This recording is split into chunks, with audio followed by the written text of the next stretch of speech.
tomato soup with some cheesy popcorn. Oh, you don't have to be super precious because we're gonna whiz this up with the stick blender, right? So we can literally just crush the garlic and dump it in the pot. Run our knife through the onion. So we're going to salt the onions, smoked sweet paprika. I'm gonna add a little bit of stock, ground pepperoncini, oregano. Now we're gonna add brilliant stewed tomatoes, fire roasted tomatoes. Just a little squirt of honey. Now we're gonna let this cook together. Corn from the bulk section. Cover the bottom of a brown paper lunch set. Fold it a couple of times. Microwave oven.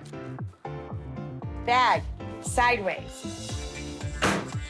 Popcorn. Start. It will pop. Trust me. So for our topping, white cheddar powder, celery seed, and lots of dill.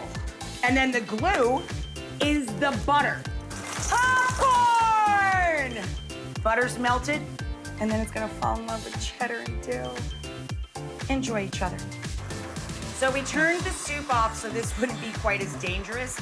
You do not want to use an immersion blender while the soup is boiling in the pot. You can't get this out of a can. So our soup's done. Ladle in our soup. And the cheese popcorn. Hello, cheddar dill. Hello.